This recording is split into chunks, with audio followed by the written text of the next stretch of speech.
Hello दोस्तों, कैसे हो आप लोग। तो दोस्तों मैं आपसे भी स्वागत करता हूं आपके अपने प्रदीप कॉमर्स एकेडमी पे। दोस्तों यहाँ पे आज हम जो शुरू करने वाले हैं आपके एओए के बारे में शुरू करने वाले। Basically today in this today session we are going to talk about article of association. हम आर्टिकल ऑफ एसोसिएशन के बारे में जो थोड़ी जो चीजें है वो हम क्या समझेंगे और जानेंगे। ठीक है, अब पिछले लेक्चर में हमने देखा था कि मोआ क्या होता है, यानी मेमोरेंडम ऑफ एसोसिएशंस क्या होते हैं। अब हम क्या देखेंगे, ओआ क्या होता है। ठीक है, तो चलो एक बार शुरू कर देते हैं। देखो, अब मोआ की अगर मैं बात करूं तो मोआ बेसिकली हमें यह बताता था कि कंपनी एक्चुअली कंपनी फॉर्म क्यों हुई है, क्या रीजन है कंपनी का फॉर्म होने के लिए, कंपनी कौन सी एक्टिविटीज कर सकती है। तो ये सारी चीजों के बारे में हमें क्या बतलाता था। सही बात है, हमने वहां पे अलग अलग क्लॉजेस देखे थे। अब ओआ की बात करूं तो ओआ बेसिकली किससे रिलेटेड है। ओआ जो रिलेटेड है आपके इंटरनल जो मैनेजमेंट होता है कंपनी का, वो किस तरह से होना चाहिए, डायरेक्टर किस तरह से अपॉइंट होगा, शेयर्स किस तरह से अलॉट होंगे, कितने शेयर्स हम क्या कर सकते हैं, इश्यू कर सकते हैं। फिर उसके बाद अगर कोई शेयर अगर हमें कैंसिल करना है तो कैसे कैंसिल कर सकते हैं। ये सारी चीजों के बारे में आपका ओआ क्या होता है। तो चलो एक बार शुरू करते हैं। ठीक है, अब मोआ की अगर मैं बात करूं तो मोआ क्या था, एक प्राइमरी डॉक्यूमेंट था, फर्स्ट डॉक्यूमेंट था। Whereas when we are talking about ओआ तो ओआ क्या है, एक सेकेंडरी डॉक्यूमेंट हम बोल सकते हैं। ठीक है, यानी सेकेंड मोस्ट इंपॉर्टेंट डॉक्यूमेंट आपका। ठीक है, जो आप जब हम कंपनी का फॉर्म करते हैं तो जब कंपनी फॉर्म करते हैं तो हमें आरओसी के पास के सबमिट करना पड़ता है। When we are talking about ROC incorporation के टाइम तो हमें दो डॉक्यूमेंट सबमिट करना, one is your MOA and second one is your AOA. ठीक है, क्लियर हो गया। अब यहीं पर अगर हम बात करें तो अब आखिर अगर मैं बात करूं तो ये क्या एक सबऑर्डिनेट है। सबऑर्डिनेट डॉक्यूमेंट मतलब क्या, सेकेंडरी आपका डॉक्यूमेंट है। ठीक है, it is like the bylaws of the company as it contains rules and regulation that governs the internal management of the company. ये क्या हो गया, ये आपके कानूनी बुक के बेसिकली एक कानून, एक रूल है, रूल बुक जिसे हम बोल सकते हैं। ठीक है, जिसके बेसिस पे क्या किया जाता है, बिजनेस का आपका जो कंपनी होती है, कंपनी में मैनेजमेंट को ध्यान में रखा जाता है कि एक डायरेक्टर है तो डायरेक्टर को किस तरह से अपॉइंट करना है, डायरेक्टर की सैलरी क्या होगी, वोटिंग राइट्स किसको रहेंगे, शेयर्स कितने टाइप के होंगे जो शेयर कैपिटल में आएंगे। तो ये सारी चीजें क्या की जाती है, आपकी डिसाइड क्या की जाती है। क्लियर हो गया। ये क्या डिफाइन करता है, देखो मैंने बताया आपको that governs the internal management of the company. अब क्या बोला, इट डिफाइंस द पावर्स, क्या powers, rights and the duties of the board of directors and the officers and also the manner in which the businesses of the company will be carried on। अब यहाँ पे ये हमें क्या बतलाता, मैंने बताया था, ये बताता है कि डायरेक्टर के पास क्या क्या पावर है, डायरेक्टर के पास क्या क्या चीजें वो कर सकता है, डायरेक्टर के पास क्या अधिकार है, डायरेक्टर जो होता है उसकी लिमिटेशंस क्या है, वो क्या नहीं कर सकता उसके बारे में बताते हैं। डायरेक्टर की क्या सैलरी होनी चाहिए, प्लस सिर्फ डायरेक्टर की नहीं, जो बाकी सारे ऑफिसर्स होते हैं, जैसे कंपनी सेक्रेटरी हो गया, फिर उसके बाद जो अकाउंटेंट होता है या फिर चार्टेड अकाउंटेंट होता है। ठीक है, ये हो गया। तो इन सब की लिमिटेशंस क्या, इनकी पावर क्या, इनकी सैलरी क्या होनी चाहिए, ये सारी चीजों के बारे में हमें क्या बतलाता है दोस्तों। क्लियर हो गया। और साथ ही साथ ये भी बताएगा कि एक जो पर्टिकुलर बिजनेस है कंपनी का, वो बिजनेस किस तरह से का चलना चाहिए, क्या तरीका होना चाहिए, क्या पैटर्न होना चाहिए, ये चीजों के बारे में भी हमें क्या बतलाता है। क्लियर हो गया। अब ये कहीं ना कहीं ये क्या करते हैं, रिलेशनशिप एस्टैब्लिश करता है किसके बीच में, कंपनी और जो उसके मेंबर्स होते हैं। ठीक है, उसके बीच में क्या क्या करता है, एक रिलेशन बनाता है किस कंपनी और कंपनी के मेंबर में, साथ ही साथ मेंबर और दूसरे मेंबर, मतलब एक मेंबर और दूसरे मेंबर के बीच में किस तरह से रिलेशन रहना चाहिए, इसके बारे में भी हमें क्या बतलाता है। तो मेरे ख्याल से आपको इतनी चीजें जो क्लियर हो गएंगी। When we are talking about the definition, अब सेक्शन 2(5) कंपनीज एक्ट 2013। अब ये जो डेफिनेशन अगर मैं बात करूं तो समहाउ आपने जो मोआ का डेफिनेशन देखा था उसी की तरह है। ठीक है, वहां पे मोआ लिखा था या फिर ओआ लिखा हुआ है। Article of association of a company as originally framed or as altered from time to time in the pursuance of any previous company law or this act. मैंने बताया आपके आर्टिकल ऑफ एसोसिएशन, ठीक है, जब बनाया जाता है या फिर आपके टाइम टू टाइम क्या कहते हैं, अल्टर मतलब क्या किया जाता है, चेंज किया जाता है। क्यों, क्योंकि कंपनीज लॉ में कुछ चेंजेस हो रहे हैं या फिर कंपनी के जो सर्कमस्टेंसेस वो चेंज हो रहे हैं, उसके हिसाब से चेंज किया जाता है। तभी भी वो क्या रहता है, ओआ ही रहता है, यानी आर्टिकल ऑफ एसोसिएशन ही रहता है। तो यही चीज आपको क्या बताई गई है। क्लियर हो गया। अब मैंने बताया कि आर्टिकल ऑफ एसोसिएशन का एक लीगल डॉक्यूमेंट है जो क्या कंटेन करता है, आपके रूल्स एंड रेगुलेशंस क्या कंटेन करता है। अब कौन से रूल्स एंड रेगुलेशंस करता है, मैंने अभी थोड़ी देर पहले आपको बताया था, किससे रिलेटेड, इंटरनल मैनेजमेंट जो होता है कंपनी का, उससे रिलेटेड क्या ये करता है। अब यहाँ पर मैनेजमेंट की अगर मैं बात करूं तो हर एक कंपनी का जो मैनेजमेंट होता है वो अलग अलग होता है। जैसे अगर हम बात करें, हम ह्यूमन बींग्स होते हैं, कोई अपने काम को किसी अलग तरीके से क्या करता है, मैनेज करता है, कोई जो रहता है अलग तरीके से मैनेज करता है। सेम चीज आपकी कंपनीज का भी होता है। अब रिलायंस का जो मैनेजमेंट होगा वो अलग होगा, आपके टाटा का अलग होगा, सही बात है। मतलब अगर मैं डीमार्ट कंपनी की अगर बात करूं तो डीमार्ट जो है, डीमार्ट का जो मैनेजमेंट होगा वो अलग होगा। तो ऐसे अलग अलग कंपनीज की जो मैनेजमेंट होते हैं वो अलग होते हैं। और कहीं ना कहीं यही एक रीजन है कि आपके जो एग्जैक्ट कंटेंट होता है, मतलब आर्टिकल ऑफ एसोसिएशन में क्या रहना चाहिए, ये एग्जैक्ट कंपनीज एक्ट 2013 नहीं बताता है। लेकिन हाँ, ये आपको ये बता देता है कि भैया जो आर्टिकल ऑफ एसोसिएशन में जो चीजें लिखी होनी चाहिए वो कहीं कभी भी आपके जो मोआ में रूल्स लिखे या फिर कंपनीज एक्ट 2013 के रूल है उसके अगेंस्ट नहीं जाना चाहिए। समझ में आ गया? जैसे आपकी कंपनीज एक्ट 2013 में लिखा वड़ा पाव खाना चाहिए और आप आर्टिकल ऑफ एसोसिएशन में लिख दोगे वड़ा पाव नहीं खाना चाहिए, तो आर्टिकल ऑफ एसोसिएशन की बात नहीं मानी जाएगी। समझ में आ गया? किसकी बात मानी जाएगी? कंपनीज एक्ट 2013 की बात मानी जाएगी। अब ये आपके मेमोरेंडम ऑफ एसोसिएशन में फॉर एग्जांपल लिखा हुआ है कि जो डायरेक्टर है उसे अपॉइंट करना चाहिए, और वहां में लिखा है हम डायरेक्टर नहीं अपॉइंट करेंगे, प्रमोटर ही काम करेगा, तो आर्टिकल ऑफ एसोसिएशन की बात नहीं मानी जाएगी। किसकी बात मानी जाएगी? मोआ की बात मानी जाएगी। क्लियर हो गया? तो इस तरह से क्या चीजें क्या रहती है। तो मतलब कभी भी आर्टिकल ऑफ एसोसिएशन के जो रूल्स होंगे, जो प्रोविजंस होंगे, वो कभी भी मोआ और या फिर अगर मैं बात करूं कंपनीज एक्ट 2013 के अगेंस्ट या फिर उससे बढ़कर नहीं माने जाएंगे। क्लियर हो गया? अब आगे बात करते हैं। अब ये इंक्लूड क्या करते हैं? यूजुअली इंक्लूड करते हैं जो पावर्स होते हैं उसके बारे में बताते हैं। जितने भी ऑफिस हो गए, चार्टेड अकाउंटेंट हो गया, कॉस्ट अकाउंटेंट हो गया, कंपनी सेक्रेटरी हो गया, फिर उसके बाद अगर मैं बात करूं जो मैनेजर्स हो गए, फिर उसका डायरेक्टर्स हो गए, चेयरमैन हो गए, ये सभी जो लोग होते हैं इन सभी के क्या पावर्स होंगे, क्या अधिकार है और उनके क्या ड्यूटीज है। ड्यूटीज है किसकी? Governing body. गवर्निंग बॉडी कौन? आपकी कंपनीज को मैनेज कौन करता है? जॉइंट स्टॉक कंपनी को। Basically it is manage by the board of directors. तो इनके क्या पावर्स है ये बताया जाएगा। साथ ही साथ हम कितने शेयर्स इश्यू कर सकते हैं वो बारे में बताएगा। किस तरह के शेयर, अब शेयर्स दो तरह के होते हैं, एक प्रेफरेंस शेयर्स होता है और एक आपका कौन सा शेयर होता है? एक इक्विटी शेयर होता है। तो कंपनी कौन सा शेयर इश्यू करेगी और कब इश्यू करेगी ये बारे में बताया जाता है। कॉल्स ऑन शेयर्स, अब कॉल्स ऑन शेयर्स क्या होता है मैं आपको बताता हूं। जैसे फॉर एग्जांपल यहाँ पे मार्कर भैया आ जाओ, ठीक है, चलो यहाँ पे मार्कर आ गए। अब यहाँ पे देखना, अब क्या होता है कॉल्स ऑन शेयर्स क्या होता है। जैसे फॉर एग्जांपल 100 रुपीज का शेयर है, कितने रुपए का 100 शेयर है? 100 रुपीज का शेयर है। अब मैंने क्या किया, एक शेयर खरीदा। अब कॉल्स ऑन शेयर्स क्या होता है कि अब ये आपका जो 100 रुपए है ये आपसे एक ही बार में नहीं लिया जाएगा, ये आपका एक ही बार में नहीं लिया जाएगा, ये आपके 3 से 4 बार में लिए जाते हैं। कैसे लिया जाता है मैं आपको बताता हूँ, ठीक है। यहाँ पे दिख रहा है? हाँ दिख रहा है, ठीक है। सबसे पहली चीज आपका एक एप्लीकेशन मनी होती है। अब एप्लीकेशन मनी में आपका कुछ रुपए ले लिया, चलो 20 रुपए ले लिया, ठीक है। फिर उसके बाद आपका अलॉटमेंट मनी आता है, ठीक है, उसमें आपका चलो 30 रुपए ले लिया, कितना रुपए ले लिया? 50 रुपए ले लिया, सही बात है।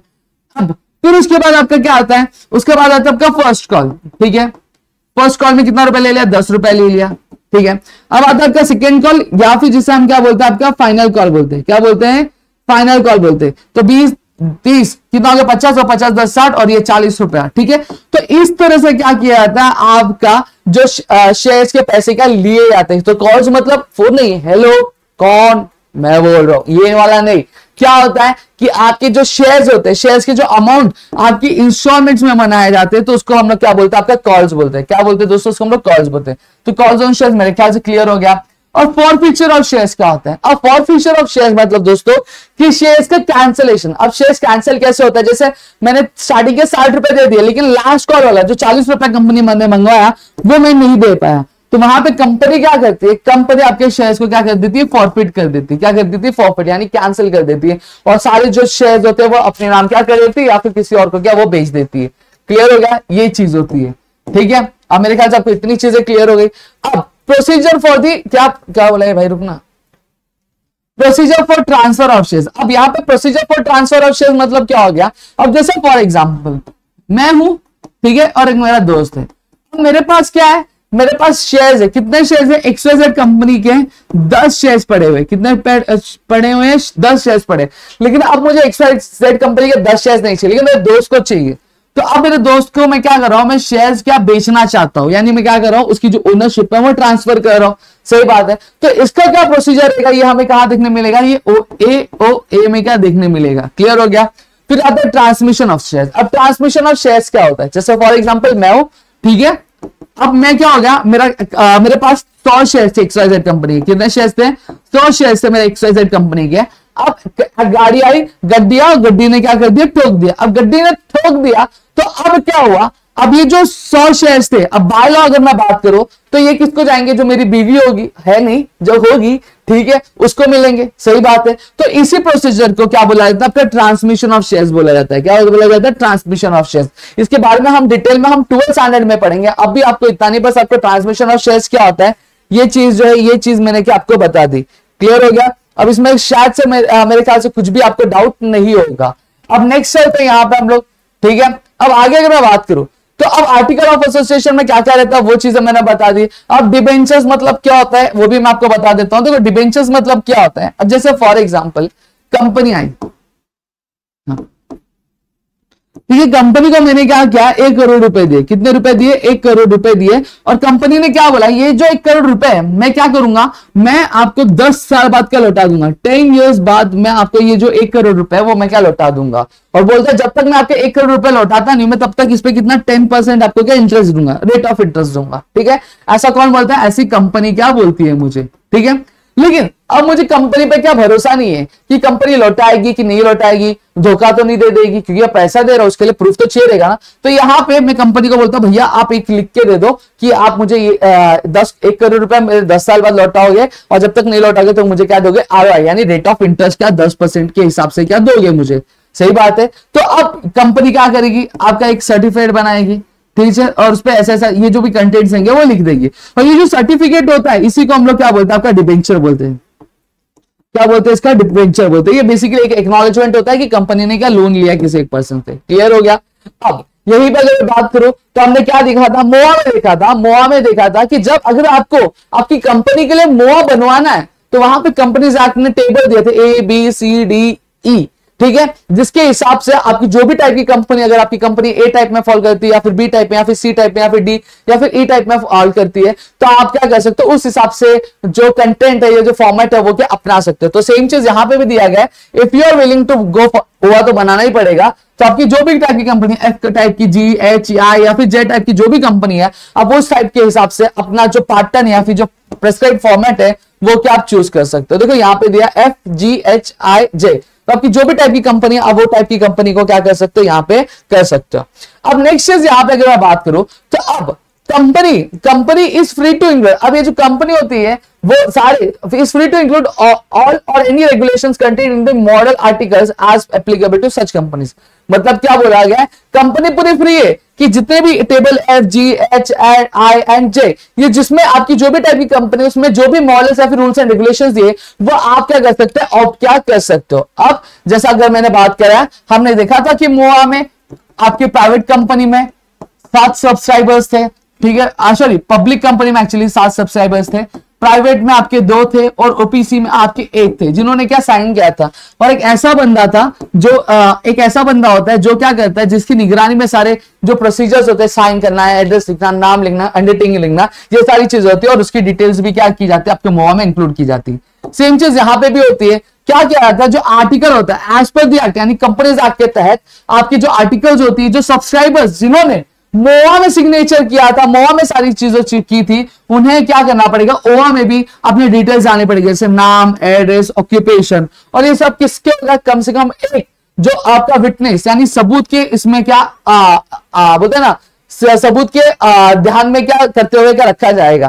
ठीक है, तो उसका भी जो नाम, सिग्नेचर, सारी चीजें क्या इंक्लूड की जाएंगी। तो मेरे ख्याल से आपको इतनी चीजें जो है क्लियर हो गए होंगे। अब कंटेंट्स क्या रहते हैं आपकी ओआ में यानी आर्टिकल ऑफ एसोसिएशन में, ये हम लोग क्या देखेंगे। ठीक है, अब कंपनी क्या रहती है, मॉडल आर्टिकल्स अपॉइंट कर सकती है, जो भी चीज होगी। अब यहां पे हम लोग सीधा स्टार्ट करेंगे। ठीक है, अब share capital and their values and their division into the different types of shares. अब यहां पे क्या बताया जाएगा, हुआ में हमें ये पता चलेगा एक्चुअली हमारी कंपनी के शेयर कैपिटल कितना होगा, शेयर कैपिटल कितना है और उस शेयर कैपिटल को कितने टाइप के शेयर्स, कितने शेयर्स में क्या डिवाइड किया। जैसे फॉर एग्जांपल मेरी कितनी है, मेरे चलो मैंने बात कर ली है, आपके 500 शेयर्स है। कितने शेयर्स है, 500 शेयर्स है। और पर शेयर का जो मेरा प्राइस है, क्या पर शेयर का जो मेरा प्राइस है वो कितना रुपए है। चलो यहाँ पे मैं अगर मैं बात करूं पर शेयर का मेरा प्राइस है वो 10 रुपए है। ठीक है, और ये जो 500 शेयर्स है मेरे कितने शेयर्स में डिवाइड हो जाएंगे आपके, अगर मैं बात करूं तो ये जो 500 शेयर्स है मेरे 50 शेयर्स में डिवाइड हो जाएंगे। सही बात है। अब ये जो 50 शेयर्स है, ये जो सॉरी ये 500 रुपया मेरा शेयर कैपिटल है। अब ये क्या मेरे पर शेयर की प्राइस क्या 10 रुपए है। तो अगर मैं 500 को 10 से डिवाइड करता हूं तो कितने शेयर्स होते हैं, 50 शेयर्स क्या हो जाते हैं। सही बात है।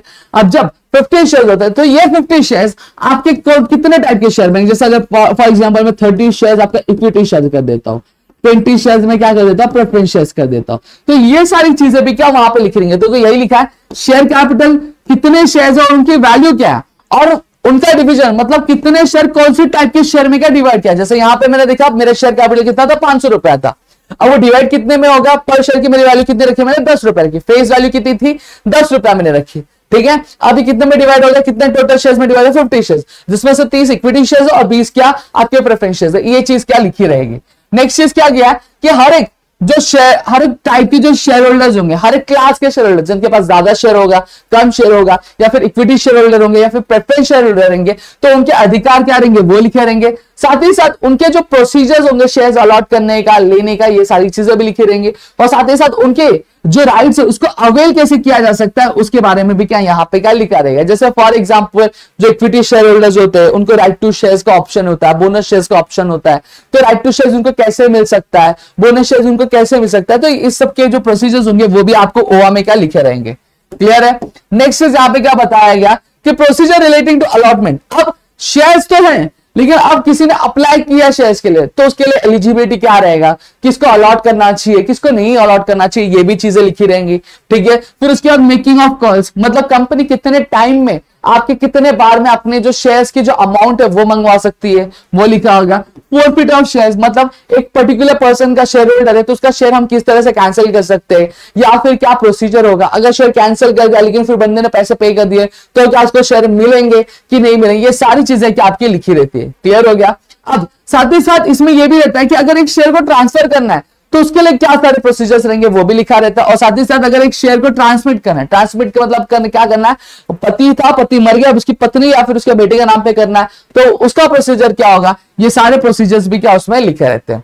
फिर lien of the company, lien of the company, lien मतलब क्या होता है, देखो कई बार होता है कि हम किसी से लोन लेते हैं, ठीक है, या फिर हमसे कोई लोन लेता है, तो वो क्या बोलता है, वो हमें ये बोलता है कि भैया अगर आपने लोन के पैसे नहीं दिए तो मैं आपकी कार क्या ले लूंगा, या फिर हम बोलते हैं भैया अगर मैं आपके लोन के पैसे नहीं लिया तो आप मेरा कार क्या ले लेना।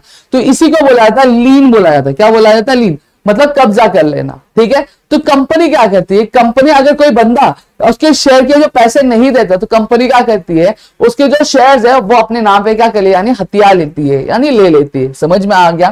तो वही चीज बोलिए, तो इसका प्रोसीजर क्या होगा, कौन से सर्कमस्टांसेस होंगे जहां पे लीन ऑफ द कंपनी किया जाएगा शेयर्स अलॉटेड पे, तो ये भी चीजें यहां पे लिखी रहेंगी। फिर साथ ही साथ अब अगर मुझे मेरा जो शेयर कैपिटल है अगर मुझे बढ़ाना है तो मैं कैसे बढ़ा सकता हूं, उसको अल्टर करना मतलब चेंजेस करनी है तो मैं कैसे चेंज कर सकता हूं। अगर मुझे मेरा शेयर कैपिटल कम करना है तो मैं कैसे कम कर सकता हूं, इसके बारे में भी क्या लिखा रहेगा। और दूसरा क्या लिखा रहेगा, अपॉइंटमेंट, रेम्यूनरेशन। रेम्यूनरेशन मतलब क्या होगी, आपकी जो सैलरी होती है डायरेक्टर्स की, ठीक है, वो आपके डायरेक्टर्स की क्या पावर रहेंगी या फिर डायरेक्टर्स की क्या ड्यूटी रहेंगी, और बाकी सारे ऑफिसर जैसे मैंने बताया, चार्टर्ड अकाउंट हो गया, कंपनी सेक्रेटरी हो गया, कॉस्ट अकाउंटेंट होंगे, अलग अलग जो मैनेजर्स होंगे, उन सबकी क्या पावर रहेगी, इस सारी चीजों के बारे में क्या आपका लिखा रहता है।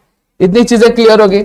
अब नेक्स्ट यहाँ पे अगर मैं बात करूं, procedure for conversion of shares into stock and vice versa. अगर कोई शेयर है तो शेयर को एक स्टॉक में कैसे कन्वर्ट कर सकते हो, स्टॉक को शेयर में कैसे कन्वर्ट कर सकते हैं, इसकी जो प्रोसीजर होगी वो भी वहां पे क्या लिखी रहेगी। क्लियर है। अब नेक्स्ट यहाँ पे अगर मैं बात करूं तो फिर क्या दिया हुआ है, प्रोविजंस रिलेटेड टू, अगर अब बोर्ड मीटिंग है, ठीक है, बोर्ड कमिटी और जनरल मीटिंग, ठीक है, बोर्ड मीटिंग हो गया, कमिटी मीटिंग हो गई, जनरल मीटिंग हो गई, फिर वोटिंग राइट हो गए मेंबर्स के, प्रॉक्सी, प्रॉक्सी मतलब क्या होता है, कई बार होता है जो शेयर होल्डर होता है, शेयर होल्डर नहीं आ पाता है तो उसके बदले कोई और आता है, ठीक है, फिर उसके बाद होगा कोरम हो गया, पोल हो गया, एडजर्नमेंट ऑफ मीटिंग। तो ये सारी चीजों की से रिलेटेड प्रोविजंस क्या होते हैं वो भी आपके ओआ में लिखे रहते हैं।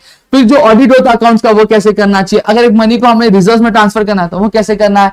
फिर डिविडेंड अगर मुझे डिक्लेयर करना है, डिविडेंड मतलब क्या होता है, देखो मैंने बताया था ऑलरेडी पहले भी, डिविडेंड मतलब क्या होता है, जब कभी भी आप किसी भी कंपनी का क्या शेयर खरीदते हो, ठीक है, तो आप फ्री में नहीं खरीदोगे, सही बात है, आप 100 शेयर खरीदो तो कंपनी को जब प्रॉफिट होता है तो कंपनी क्या करती है, जो शेयर होल्डर्स होते हैं उन प्रॉफिट में से कुछ हिस्सा देती है, तो जो प्रॉफिट में से कुछ हिस्सा देती है शेयर होल्डर्स को, उसी को क्या बोला जाता है, आपका डिविडेंड बोला जाता है। क्या बोला जाता है, डिविडेंड बोला जाता है। हाँ, प्रेफरेंस शेयर होल्डर्स, शेयर मैंने बताया दो टाइप के होते हैं, इक्विटी शेयर होता है, प्रेफरेंस शेयर होता है। प्रेफरेंस शेयर होल्डर्स का जो डिविडेंड होता है वो फिक्स रहता है, बट इक्विटी शेयर होल्डर का जो डिविडेंड होता है वो फिक्स नहीं होता है, ठीक है, कभी बहुत ज्यादा में मिलता है, कभी बहुत कम में मिलता है, कभी मिलता भी नहीं है, तो ये भी चीजें होती है। क्लियर हो गया।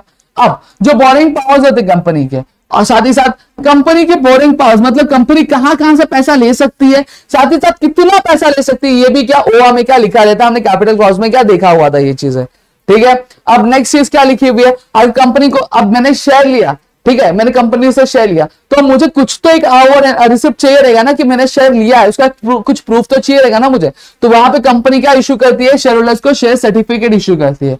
तो यहाँ पे ओआ में ये भी लिखा रहेगा कि कंपनी जो शेयर सर्टिफिकेट है वो किस तरह से इशू करेगी, उसका प्रोसीजर क्या रहेगा शेयर सर्टिफिकेट इशू करने का। अगर बाय चांस किसी भी रीजन की वजह से जो शेयर होल्डर होता है उसकी जो शेयर सर्टिफिकेट वो गुम हो जाती है या फिर गायब हो जाती है, फट जाती है या फिर नुकसान होता है, तो वो डुप्लीकेट शेयर सर्टिफिकेट वो किस तरह से इशू कर सकता है, इसके बारे में भी क्या नॉलेज क्या दिया रहेगा।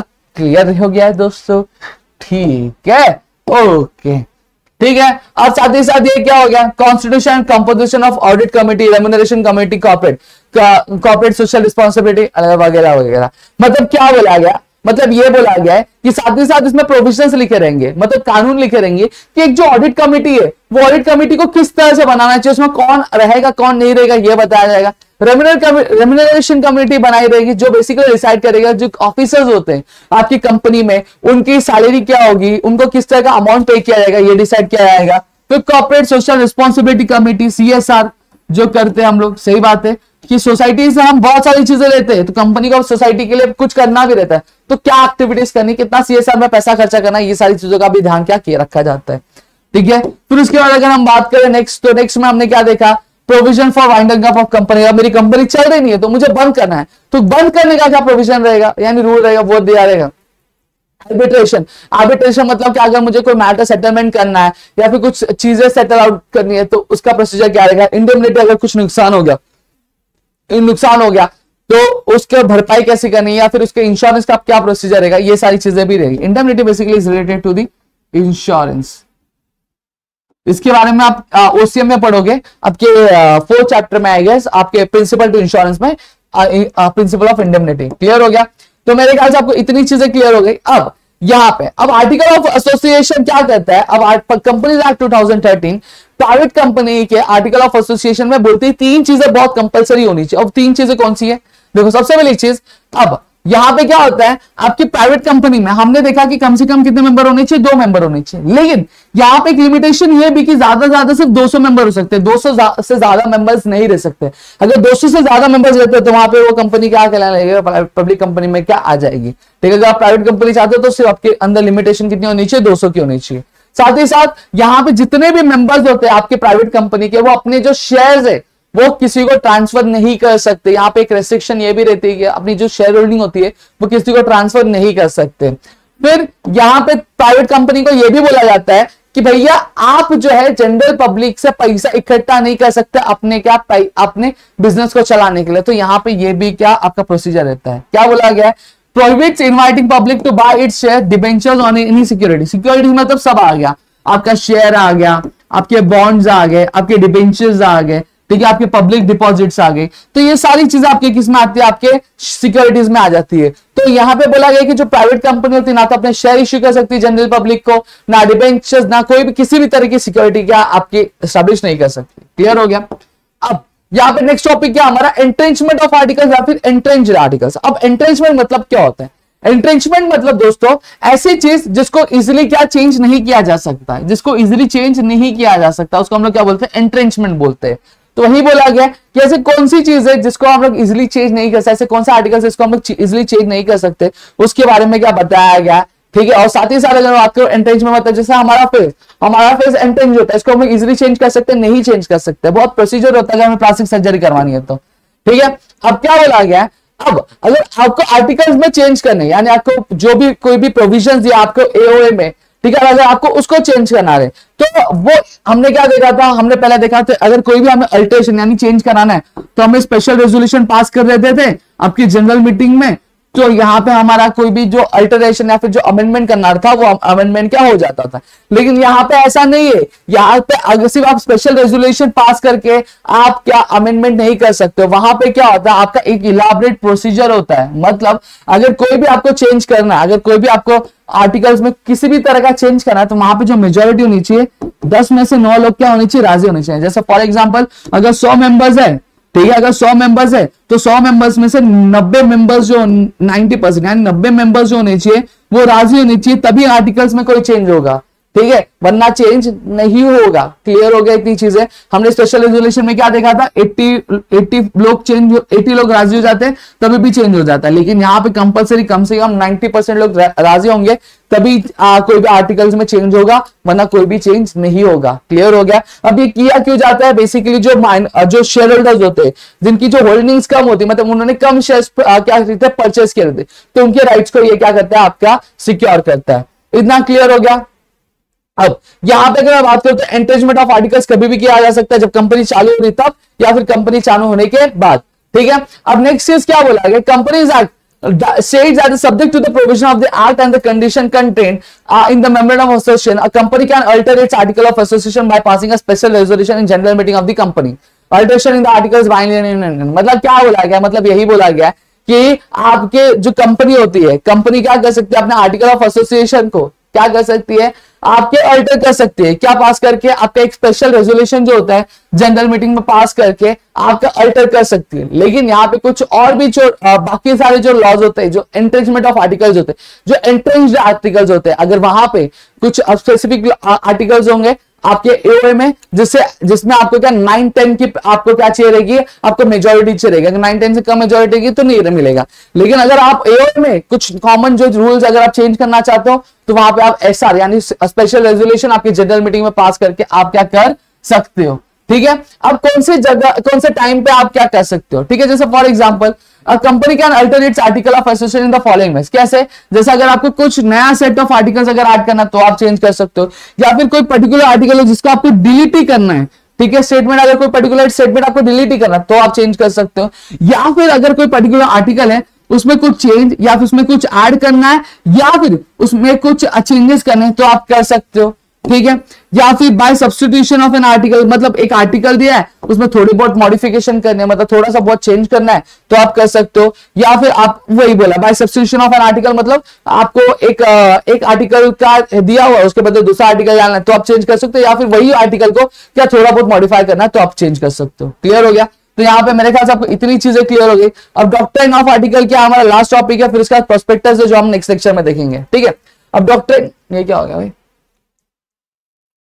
हाँ, डॉक्ट्रिन ऑफ आर्टिकल क्या होता है, डॉक्ट्रिन ऑफ आर्टिकल अगर मैं बात करूं, देखो अब सीधी सीधी बात है, आप कंपनी में क्या हो रहा है, ये हम कभी भी जो आउटसाइडर्स होते हैं कंपनी, आउटसाइडर्स मतलब क्या हो गया, जो क्रेडिटर्स हो गए, इन्वेस्टर्स हो गया, हम उनको पता लगने देंगे क्या, नहीं लगने देंगे। तो यहाँ पे जो आउटसाइडर्स होते हैं वो किस बेसिस पे काम करते हैं, वो हमेशा ये इस बेसिस पे काम करते हैं, वो ये ध्यान के रख, वो जो आर्टिकल ऑफ एसोसिएशन होता है या फिर जो मोआ होता है उसको पढ़कर और उसी के हिसाब से क्या काम करता है, और वो अज्यूम करते हैं कि कंपनी क्या कर रही है, कंपनी इन लॉ के हिसाब से क्या काम कर रही है।